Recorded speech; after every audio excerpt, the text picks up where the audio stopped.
The Kendrick show. Kind of dropped that in. Yeah, he was a little upset about that. Yeah, just saying. NBA playoffs are on ESPN Radio. Catch postseason action on ESPN Radio and the ESPN app, presented by Gusto. Okay, so Lakers season is over, which means the offseason begins, which means LeBron James is an unrestricted free agent, not by choice.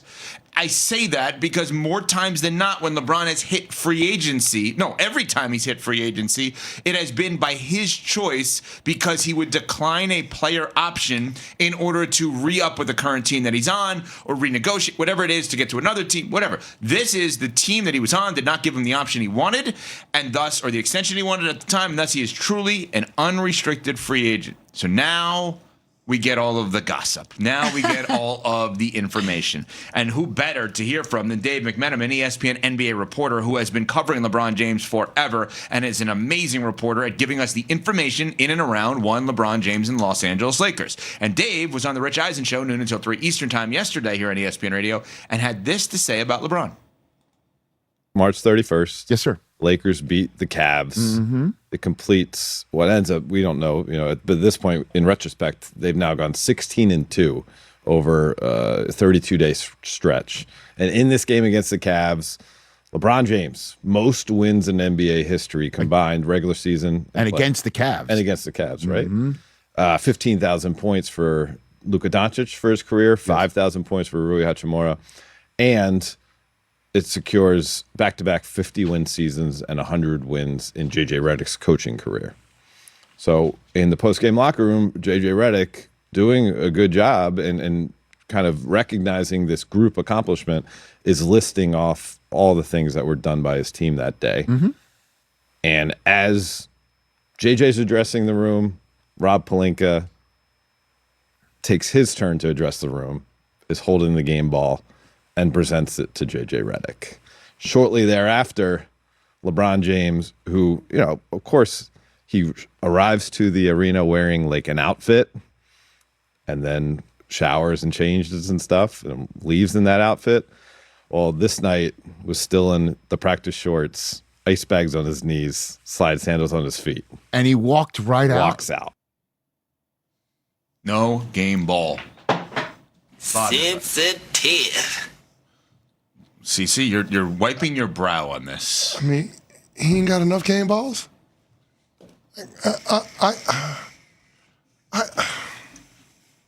Say what you say. Come on, man. What do you want to say? What else do the Lakers have to do to prove that they're pot committed to you? They drafted your son when nobody else was going to draft him. Oh, and the game ball was given to you by a coach you wanted, or wasn't given to you by a coach you wanted. The coach you handpicked. By the coach you picked, who you did a podcast with. Good hire, but still, based on the fact that he had never done it before, how many other organizations would have given J.J. Redick that job? LeBron advocated for him. LeBron wanted him. You have everything, dog. You got the points record. You got the wins record. You're considered the second greatest player to ever lace him up. You feel slighted by them not giving you a game ball in that moment? I mean, he's accomplished everything there is to accomplish in the sport. He's gotten all of the accolades. He gets all of the adulation. We call him by one name, LeBron. That's it. Sometimes we even shorten and just say Bron. Everybody knows who you're talking about. Yep. I don't understand the sensitivity here, Ev. I do not get it. I think this is a wild story. It is not Dave's story as well. It's wild that LeBron feels this way. It is obviously used as a microcosm for his lack of his feeling that the Lakers have a lack of appreciation for him. I also think this is setting up for him to go back to the Lakers. Why? Because you don't put this out there unless you want to bait them into giving you more. Into the idea of, you better show me that level of appreciation.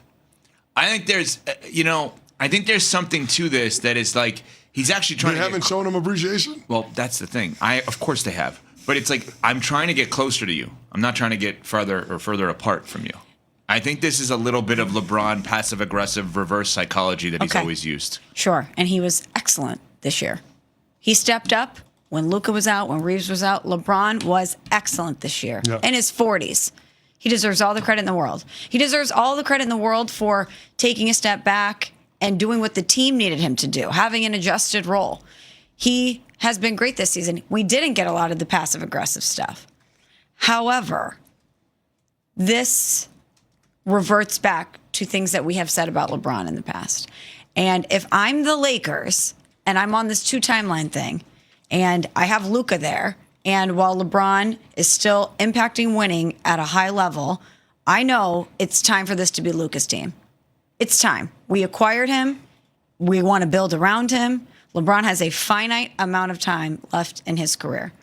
You want to do this? You want to be mad and say that we don't appreciate you when the coach you picked, when we drafted your son, when we do everything that we can have over your tenure to make things good for you, to make sure you're happy? Okay, great. If you want to be this way, then we'll just pivot to the future, to the present and the future, and Luka, and build around him. Yeah, the Lakers should, I think, actually take the bait and say, all right, well, then we're not the right place for you. I agree. They won't do that. Why not? But because of everything CC has outlined, because there's two things. Every year that the GMs have a survey of who you would start your franchise with, and LeBron is never number one over the last 5 or 6 years. Who you would start your franchise with is definitively still in 2026 LeBron James, because he's a walking business for about 100 businesses around your community. Okay, but the Lakers He's are an already economy business. unto himself. But Correct. so are the Lakers. They're one of the biggest brands in all of sports, and they should act like it. In this moment, they should act like it. They should say, you are a star. You're one of the greatest athletes we will ever witness. And thank you for bringing us a championship. Thank you for elevating us in that way. But also, we're the Lakers. We don't need to be elevated. We're the Lakers. We have Luka Doncic. We have Luka Doncic. And we are the Lakers. No star is bigger than the brand of the Lakers, and they should act like it. Bravo. Agreed. Can I ask you a question, Ev? Yeah. Actually, wait on the question. Let's continue this conversation because there's a lot more to this. Yeah. Because the concept that Smalls is throwing out there is fascinating. The idea of take him up on his offer. Take him up on. But don't disrespect. This is not LeBron in Cleveland. This is the Lakers. Yeah, that's definitely disrespectful, but fair. I'm just saying he means so much to that franchise. I know, but you can't say no disrespect. That's clearly But I'm disrespectful. just saying, if it's the end of his career. One of the great wins ever last night. No, of course. I'm just saying, hometown, second greatest player of all time, end of his career. There would be a lot more connective tissue and sentimentality in that era. Well, you just did a great job. You know why? Why? Hammer, Emmett, everybody today in Cleveland's going to be using Michelle Don't take Smallman. it out of context. The Michelle Smallman sound. Don't take it out of context here. Let him know. Don't take it. Love you, Cleveland. Oh, boy. And we love True Green. You're going to watch the PGA Championship, and you're going to watch all those greens all over the PGA Championship in Pennsylvania.